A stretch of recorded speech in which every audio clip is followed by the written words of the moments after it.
Queen Elizabeth cut quite the tragic figure as she sat in St. George's Chapel for the funeral of her longtime husband, Prince Philip. Dressed all in black, the much-celebrated monarch sat alone to observe COVID-19 protocol, and the images taken are truly heartbreaking to see. After all, though Prince Philip certainly had his detractors, who wouldn't after spending a lifetime in the searing spotlight of royal life, he and the Queen had been married for an astounding 73 years. Elizabeth had previously described the Duke of Edinburgh as her stay and strength. As such, his passing has naturally plunged her into a deep grief. A grief, we might add, that she must face in plain view of the eyes of the world. Yet this is the Queen of England we are talking about, a woman whose durability and character have not only stood the test of time, but have excelled in an arena where only those with the utmost fortitude could ever hope to survive. New details following Philip's funeral have revealed the way in which this remarkable woman paid a final tribute to her husband, including one specific detail that is likely to leave you reaching for the tissues. Prince Philip's death came after a month-long stay in the hospital, but in truth, his health had been waning for years. He eventually passed away on Friday, April 9th at Windsor Castle, having become Britain's longest ever serving consort. Buckingham Palace released a statement confirming his death, which read, "It is with deep sorrow that Her Majesty the Queen announces the death of her beloved husband, His Royal Highness the Prince Philip, Duke of Edinburgh." His Royal Highness passed away peacefully this morning at Windsor Castle. Further announcements will be made in due course. The royal family join with people around the world in mourning his loss. A royal source told the New York Post that Philip wished to pass away in the comfort of his own home, something that was realized. The royal source said it was the Duke's fervent wish to die peacefully at home. "We knew that when he was taken home, it was to die on his own terms, not in a hospital bed, but in his own bed.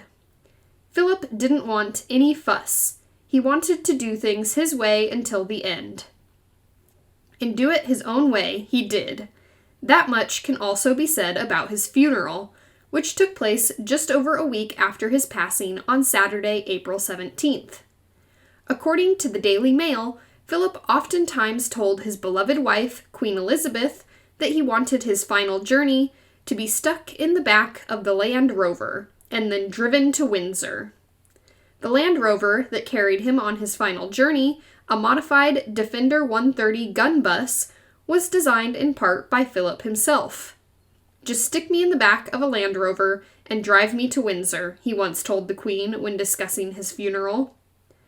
Prior to the service itself, Queen Elizabeth and her and Philip's 4 children, Charles, Anne, Andrew, and Edward, formed a solemn procession alongside Prince William and Prince Harry, as well as Peter Phillips, Prince Philip's eldest grandchild, Vice Admiral Sir Tim Lawrence, and the Earl of Snowdon.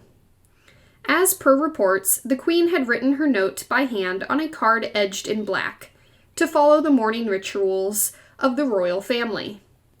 The wreath, meanwhile, featured white lilies, small white roses, white freesias, white wax flowers, white sweet peas, and jasmine.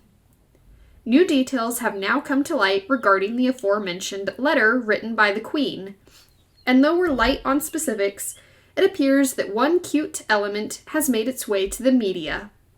The note was signed Lilibet, which fans of the British royals will know was Queen Elizabeth's childhood nickname. She reportedly had trouble forming the word Elizabeth. According to an article by People magazine, the late Prince Philip is thought to be the last person to call the Queen by that nickname. So for her to use it to sign off the last note she'll ever write to him was certainly a touching gesture. Queen Elizabeth will reportedly remain in an official mourning period until April 22nd. though it's said that during this time of reflection, the royal family will try to support her in every way they can. A former senior aide told People, "Her family will step up and be by her side, but she will carry on. She understands that she has a job to do, and Philip would have wanted her to crack on. She did so when he retired from public life." A source told the Daily Mirror, meanwhile, "The Duke of Edinburgh is irreplaceable, and the Queen's dedication to duty is undiminished." But senior officials and members of the family have long had an eye on ensuring she is more supported in the future, and it seems sensible to start employing this now.